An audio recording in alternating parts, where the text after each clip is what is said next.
Ձեզանից դուրս անհիմն հանգամանքների մասին եք գրում, ձեր աշխատանքը շատ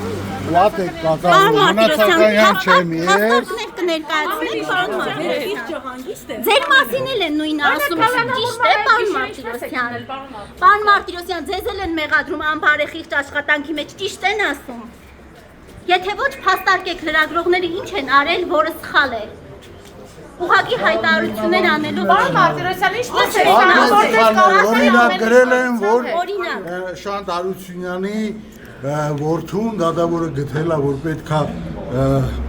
կալանավորվի այդ մարդը, բայց դատականատուն բառացի գրած է իմ կողմից, որ ազատազրկում պատիժ չպետք է գրի Շահեն Հարությունյանը եւ մինչեւ վերջ չի գրել, դա իմ կողմից շատ հարգված ազատություն, ուրեմն այդ լրատվամիջոցն է գրել, ռեպորտաժ է պատրաստել, այլ ինչ տեղեկություններ։ բազմաթիվ։ Պարոն Սերբիլյանը, երբ որ Ինգետարի ազատազրկում էին միջնորդել, միայն ռազմամթերքի համար պատասխանատվության ենթարկել, բոլորովին այլ մեկնաբանում։ Պարոն Մարտիրոսյան, ձեր նախագահության նիստերին մարդիկ են մահացել։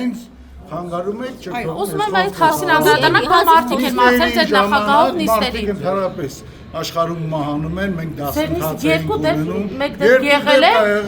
Այո, կարող է եղած լինի, նիստի ընթացքում մեկը եղել, մյուսն էլ վարույթի ընթացքում։ Դրան պետք է մոտենալ այնպես, ինչպես որ իրականում կա, ոչ թե նրա համար, որ դատական քննության ընթացքում են վատ վիճակում հայտնվել, այլ որ այդ մարդիկ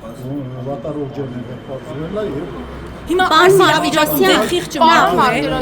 Պարոն Դավիթին ինչու կալանավորեցիք 18-ամյա Դավիթին։ Կար ինչու՞ Դավիթը շատ դրական բնութագրող անձնավորություն է, բայց այդ կարգի լավ բնութագրող անձնավորությունը ենթադրաբար ինչ որ գործողություն է կատարում։ Բա քննիչի միջնորդումը ասում է մի հատ էլ ուրեմն խափանամիջոց ընտրենք, տեսնենք ում հետ է այս մարդը համագործակցում, ով է իրանց դիմել, որ այսքան լավ բնութագրող անձնավորությունը, որ կարող է գա ենթադրաբար կատարի այս արարքը։ Բա մի հատ չտեսնենք եւ պարզվում է, որ դա ճիշտ է,